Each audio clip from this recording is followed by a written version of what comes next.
Well, it's the unofficial end of summer this weekend, and families are getting ready to soak up every last bit of the sunshine. Yeah, no question about that, right? Well, tomorrow and Friday are traditionally the busiest days on the road, with vacationers mixed in with daily commuters between 3 and 6 p.m. So if you're one of the many people planning to hit the road, there are a few things you should know about so you can get ready. Yep, and joining us now with some tips is Robert Sinclair of AAA. Thank you for joining us. Thank you very much for having me. All right, let's jump right in and talk about gas prices. How are things looking right now? Well, they're better than they were back in mid-June when we were over $5 a gallon for a national average, and in the tri-state, they were over $6 a gallon in California. We are now below $4 a gallon in all the tri-state, except New York City. We're at $4.05 per gallon, kind of holding on there.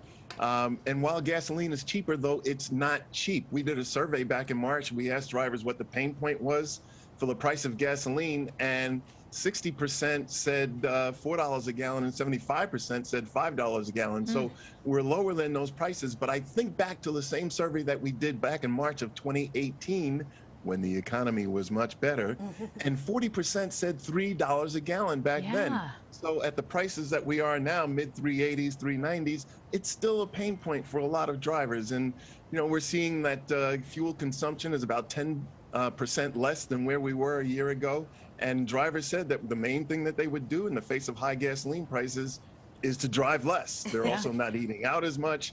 They're not, they're putting off making a major purchase. So gasoline prices, though they are lower, are still causing pain for a lot of drivers. Yeah, it affects a lot of things. So is there any indication, can there be, when prices might go down, or at least for the remainder of the year, or are they staying where they are? Usually we see prices fall off precipitously after Labor Day because it's the end of the summer driving season. The parents have taken their vacations, the kids are back at school, but we may have already seen that pullback as a result of the higher prices during the summer. So it'll be very interesting to see what happens after Labor Day. Crude oil is going down. There are global concerns about inflation worries and lower demand. And so that's why we're seeing investors going for other things, getting out of crude oil. But we still have the X factor of hurricanes. If we were to get another Katrina or Rita-like storm hitting the Gulf Coast, where fully a quarter to a third of all the oil infrastructure is located, it could knock those facilities offline, and we could see prices go to levels we have never seen before. Okay, so Robert, before hitting the road, which we know a lot of people are going to do, drivers also need to make sure that their car is ready for the trip. So what are some ways that they can do that? It's very important. We saw nearly 500,000 breakdowns last year in the week of Labor Day, Monday to Monday. We're anticipating more this year. 24% of those breakdowns, more than 120,000, were for battery problems. Either we had to give you a jump start or we had to replace your battery. So get your battery and charging system checked before you hit the road. It's very important. About 12% of those calls that we had, more than 64,000, were for flat tires.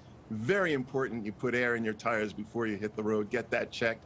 Underinflated tires are bad for fuel economy. They're also bad for safety. And those underinflated tires, you're going over bad roads, you hit bumps in the road, those sort of things. You can get a flat, you can get a blowout, you can damage the tires, the wheels, the suspension, the brakes, all those kind of things.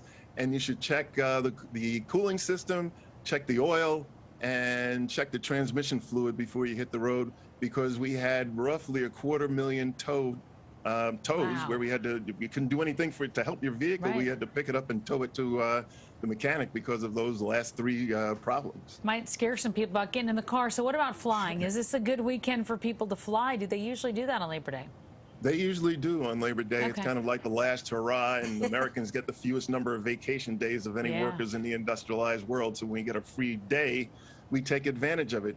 But if you're going to fly, you have to know that there's still problems as far as not having enough staff concerned and getting cancellations and delays. You can help mitigate that by booking with a travel agent. If you are canceled, you can have that travel agent book for you. Have the app for your airline and maybe another airline on your phone. That way you can rebook yourself if you didn't use a travel agent and try and get a different flight. Also get travel insurance, very important to read the fine print to make sure you know what's covered. Having the airline app, catching the first flight of the day is very important. Generally, the cancellations and delays happen toward the end of the day, and Stacey Ann can tell you during the summer we usually get thunderstorms in the afternoon. and that's when the delays tend to pile up. So if you catch the first flight out in the morning, you'll have a better chance of getting to where you want to go. Use a carry-on bag, because if you check your luggage, your flight is canceled. Now you got to try and reunite with your bag before you get another flight. And join the TSA pre-check program. That'll help you speed through the checks and get to your gate more quickly. Proactive for everything, right? You got to be proactive. You got to get up at 4 o'clock in the morning, get to the airport, don't bring a lot of stuff with you, and then you'll get to your location.